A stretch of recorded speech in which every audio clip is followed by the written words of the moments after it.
that we are going to talk about is political parties and interest groups. And let's quickly go over a political party overview. So there are 4 types of political groups, and each of these plays an important role in the overall function of government. And politically active individuals join together in active support to achieve change in government through these steps. So the most important are political parties. However, be sure that you also understand the function of and be aware of interest groups, political action committees, and 527 groups. But when we look at political parties, these are groups that not only share common views and opinions, but also work to elect candidates to political office at the state and federal level. Today, political parties raise money, define a political platform or ideology, and offer a tool of political organization. Within political parties, smaller groups may work together to help a particular candidate or to support a particular issue.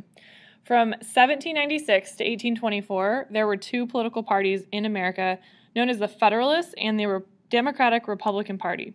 The Federalists were discussed at some length in the Constitution slide. However, the Democratic Republican Party was the name used by the Anti-Federalists. And so just know that Democratic Republicans were the same group as the Anti-Federalists.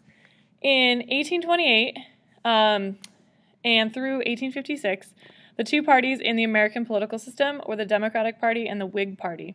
At this time, the Democratic Party, named by Andrew Jackson, was opposed to a strong central government and actively opposed the formation of a national bank. The Whigs were less organized, but favored a stronger central government. Tensions over slavery split the Democratic Party into northern and southern factions, and during the 1950s, the Whig Party split, forming the Republican Party. The Republican Party favored a strong government and opposed slavery. The support of the Republican Party led to the election of Lincoln and eventual abolition of slavery. The Republican Party remained dominant through the end of the 19th century. And then in the early 20th century, Theodore Roosevelt sought a 3rd term in office after 4 years away from the White House, challenging his successor and former Vice President William Taft in the Republican primary. Roosevelt lost and launched a third-party bid for the White House, forming the Progressive Party in the process. The Progressive platform advocated for a strong government that actively regulated the economy in order to protect working-class people. Sorry, I needed a drink. While Roosevelt lost his bid for a 3rd term and the Progressive Party eventually faded away, progressivism remained a potent political force, motivating grassroots action in support of labor, environmental, conservation laws, and women's suffrage. In 1929, the Great Depression began, and Americans everywhere were suffering. Republicans did not advocate for strong government action to relieve the conditions of the Depression, and in response, progressive voters moved in droves to the Democratic Party, eventually electing Theodore Roosevelt's nephew, Franklin, to 4 terms in office. The Democrats remained largely in power until the end of the 1960s. And in the 1960s, there was a clear 2-party system made up of Democrats and Republicans. And in broad terms, the Democratic Party is associated with liberalism, reduced corporate influence, and social welfare programs. The Republican Party typically supports conservative values, a free market economy, and lower taxes.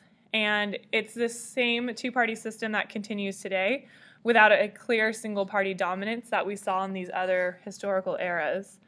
The bipartisan system is not formally identified or defined, but the 2 parties retain enough control to prevent successful presidential candidacy by independent candidates and any significant role for third-party candidates.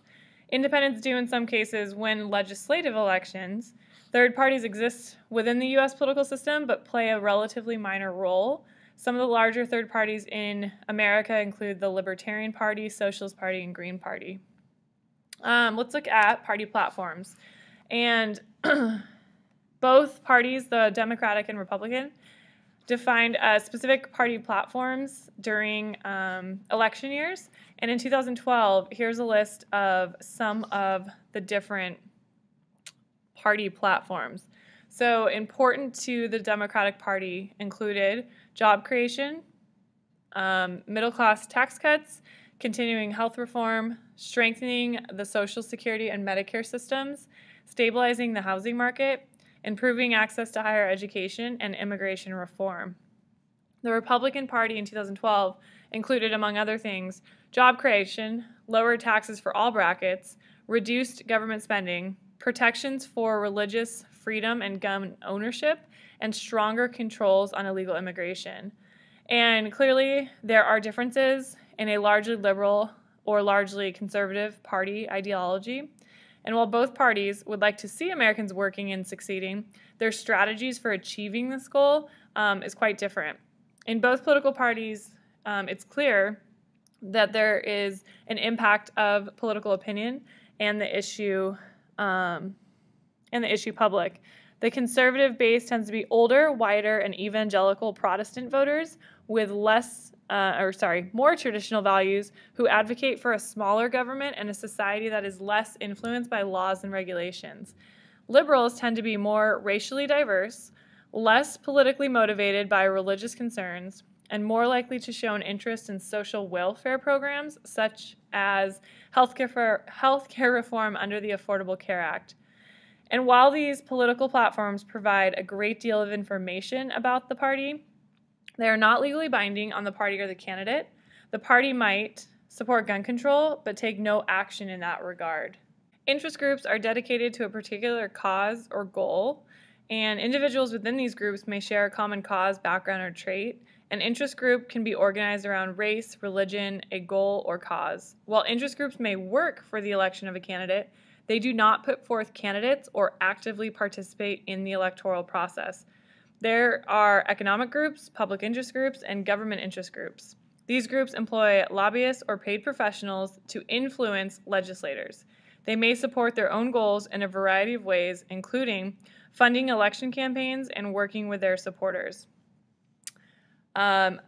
Examples of well-known interest groups include the NRA, labor unions, and the Sierra Club.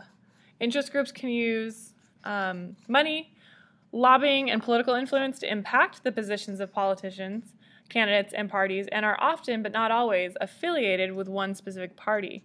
For instance, labor unions have effectively worked with the Democratic Party for years, while the Republicans have gained support of the National Rifle Association through their stance on gun ownership.